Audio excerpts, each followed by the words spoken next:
We've all had those days where everything was going right, everything looks perfect. And then all it takes is seeing somebody else doing something similar and automatically you're like, wow, theirs is so much better. That's a problem I think a lot of us deal with. And as easy as it is to just dump on yourself, maybe you need to look at this a different way. So we're going to be looking at something that a buddy of mine recently put out on YouTube that didn't necessarily make me think of the negative. It actually made me want to talk about the positive. So that's what we're doing here today. So stick with me, and I promise there's at least one lesson you can learn from this. Hey guys, it's your boy Big Wheel Dog 82 in soil. And I was gonna make a completely different video when I came out here, and thanks to my buddy Chad, who put out a video today that says garden your way. If you don't know who Chad is, he's a buddy of mine, the starter of what we affectionately call the Coast to Coast Crew, which puts out a monthly video every single month, and there's 12 of us. So if you haven't seen it or you don't know anything about Chad, I'll make sure I put in this past month's video on here for you. So Chad puts out his video, and it's garden your way, and it's talking about, you know, not comparing to other people's gardens and not overlooking things that are happening in your garden. And basically the gist of it is everything that happens in your garden, it's not about the amount that you're getting out of it. It's paying attention to the little things. It's watching your plants and enjoying the space that you create. And I completely agree with that. But then it also made me think too, going back to the Coast to Coast Crew, we have people who are growing from East Coast to West Coast. We have the most southern gardener on our crew is Dee down in southern Florida, and then we have from there all the way up to the north in Canada, we have Amy. And all of them have their specific climates and their specific zones and times that they can grow in. I made a comment on Chad's video that for me personally, I live by the saying of use other gardeners' gardens as inspiration, not determination. The first part of that might be self-evident, but I'm going to explain it anyway. So as far as the inspiration from others' gardens, if I only was in my own bubble and I only looked at what was available in my area at, you know, big box stores or even online, I might only grow certain things. From time to time, it is nice to see somebody growing something else. It might be in a warmer zone, it might be in a cooler zone, or it might be in my own zone, and makes me say, wow, I wonder if I could pull that off too.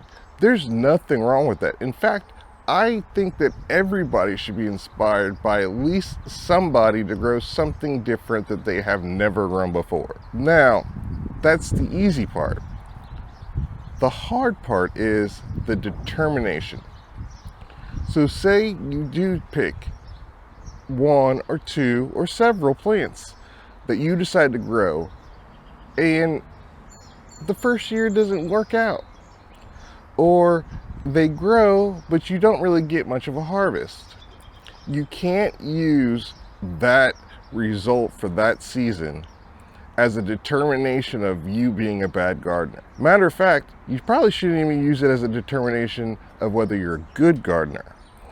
The reason I say this is you are growing your garden for you. It's for your enjoyment. It's for, you know, providing food for your family or your neighbors or your friends or whatever. It's about you. If you're able to grow something, even if everything else goes wrong, right, but you're still able to coax plants along to produce anything or even survive, That's a win. Just because you don't know enough doesn't mean that you can't grow it. For instance, for me, for the longest time that I've been growing, kohlrabi has been the bane of my existence. If I wanted to grow kohlrabi for the leaves alone, oh, I could grow that no problem in my sleep. The problem is I want bulbs. I want bulbs of kohlrabi that I can harvest, peel, and make stuff out of instead of just the leaves. But every year up until this year, I'd be lucky if I got one to bulb. But trying things out, oh Lord, that's another bane of my existence. If you just saw it fly by, which is the cabbage moth, but that's a different story. Like I was saying, every other year that would be the issue, not being able to get harvestable bulbs. But this year, thanks to a friend, Robin Gardens, she sent me some seeds of a different variety. I even picked up a different variety too from in my gardener, and I planted those. While not all of them did bulb, about half of them did. And the other half did the exact same thing as what it would typically do. But that's the win, because half of them bulb. I'm choosing to look at the positive instead of the, oh, half of them didn't do what I wanted them to do. Because even in that failure, there's benefits, because you can actually cook the kohlrabi leaves. So yes, growing all those leaves made me determine not to just compost them, which is another benefit. I decided that, I might as well use them for me, and they do work. But I'm sick and tired of just eating the leaves. And while the leaves are just a symbolism of the problem in itself, they weren't completely and totally useless. I composted them, I could eat them, fed them to my worm bins. So there's still benefit. But the fact that I just kept going at it, and eventually, with the help of my friends, I succeeded. Is it perfect 100%? No. But please, you tell me what garden is 100% perfect. None of them are. So that's the important part in this. And there's other parts too, which we'll get to in just a second. So here we have two of my GreenStalks. One of them I have dedicated to strawberries, and the other one I have basically dedicated it to a whole lot of other stuff. I've got garlic on 2 levels, I've got parsley and kohlrabi, I've got marigolds up top, there's onions, there's all kinds of stuff. But there's a very stark difference in the soils that are in both. This GreenStalk, this is basically brand new soil for this year. And so that's Pro Mix for me. And then I also add my hot compost, worm castings, some organic granular fertilizer. But in this one over here, this is soil that is, I believe, the 3rd season. And every single year, I amend it with my compost, worm castings, and some more granular. And then I feed it, obviously, throughout the seasons. But the thing I didn't realize is they both have very, very stark, different traits based on that soil makeup. And what I'm finding is I much prefer this older soil than in here.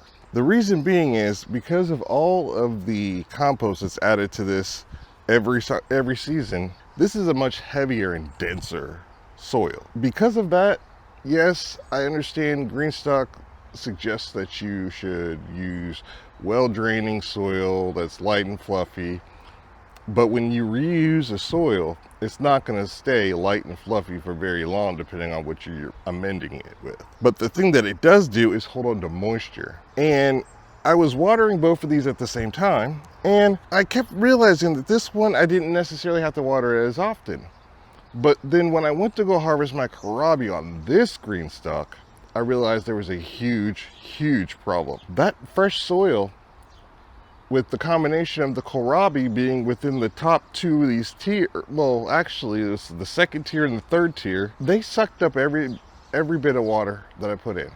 So when you water these green stalks, you do it from the top reservoir, and then it goes down and it fills the trays per each tier. The water that was into the cups, it would water the tiers. Problem though is, with the amount of plants that I have in each tier, didn't satisfy everything. And I didn't even notice that until it came to my garlic. So what had happened was, I saw the garlic, I didn't pay it any mind, I harvested my kohlrabi, and while the tier that I harvested it from was somewhat moist, the bottom 2 tiers where I have my garlic were bone dry, and they actually were barely hanging on. So when it comes to my harvest of it, here in about a month or so, I don't know. I might be, hurting there. But the point is, while having a light, fluffy soil would have been a fail on this one because it's not light and fluffy anymore. It's very dense and heavy, and it holds on to water. Succeeding in the light and fluffy soil and not paying attention to the crops and their water requirements, I almost had a complete and total fail of some of the most important crops that I put into this GreenStalk, which was my garlic. While again, come harvesting time for the garlic, it might still be a fail on that because of the water restriction. What I did learn is maybe it's not so bad using my old soil, and instead of always using a fresh batch of my soil blend, maybe the ideal scenario would be to blend so that they actually function the same way. Because yes, I do have problems with water distribution in this one GreenStalk with my strawberries in it. I'd rather deal with that than having pockets or even entire tiers that I believe are getting watered when really they're not. All right, guys, it's a hot one out here today, so your boy is trying to stay in the shade. I'm hoping that this comes across as, like I said, something to motivate and help those who find themselves disappointed with what they're doing or how their garden's turning out because they look at videos or they look at updates on social media and people are showing these awesome blooming gardens, when in reality there's nothing wrong with their garden. If you're reaping anything out of it, then it's a benefit. Say your garden does completely and totally disaster, things die off, things don't grow right. Even in that kind of a scenario where it's very, very easy to understand somebody being completely and totally heartbroken and disappointed, there's still a silver lining there. That silver lining was you're pushing your understanding of how to do something further. You're still learning. You're trying to pick things up because it's not like we're all born with an innate ability to do everything. Sometimes our best lessons come from the times that don't go so well. I'll even give you one more example. So last year, I, as a gift to my mother and my 2 sisters, gave them pots of strawberries. And I babied these. I grew them over the winter. I had them in pots so that by the middle or beginning of summer, they were nice and beautiful, or actually fruiting, and they could actually eat the berries off of them instead of having to pick them off. Perfect. I even told my mom she could plant it at my grandmother's house, and then the following year it was spread out, and then she'd be able to have strawberries as much as she wanted. The problem though was they had to be able to get those plants to survive from winter to spring. And I did give them advice. I told them what to do. I said, keep them in the garage. When it gets down in, freezing, you got to make sure they have some kind of water, some type of moisture, what have you. And then this past spring, I started asking, I was like, so how are your plants? So I asked my mom about, how her strawberry plants were. And she said that it was dead. It was brown, it was dead, it was crispy. Then I had one of my sisters who saw that it was dead and threw it out. And the other one, it was just dead. That led one of my sisters to be like, you know what, I'm never trying to grow nothing again. It's not worth it. I can't get anything to grow. It's not for me. And I said to her exactly, it's not that you're bad. You just don't have enough of a knowledge base. It's like, just like you didn't know how to be a mom until you became a mom and then you figured it out. Gardening is exactly that same way. So come this Thanksgiving, we're all supposed to have family in here in Indy. I'm going to be taking more plants to them. And this time I'm going to tell them to watch my YouTube channel. I'm sorry. I had to do that. But yes, either watch my channel, ask me, call me. I will be giving them explicit directions this time on what to do, when to do it, and how to do it, because I know that they can get this down. If I can figure it out, they can figure it out. They were always better than me in school. At least that's what I let them believe, but I digress. It's all up to trying and failing, but having the willpower to try again and again if necessary. So keep your heads up. Don't look down on yourself if you're not able to do something. And most of all, don't try to keep up with the Joneses. Just keep up with yourself. You know? Don't copy nobody. Don't make yourself feel like you have to have a garden that looks like so-and-so's. Your garden is your garden, not, you know, Tom, Dick, or Harry's garden, your garden. So please just keep that in mind. That's all I'm trying to say to you guys today. And now I can get back to the video that I wanted to make before Chad caused me to change my mind. So today, I'm your boy, Big Wheel Dog 82 in the soil. And I'm out of here, guys. See you later.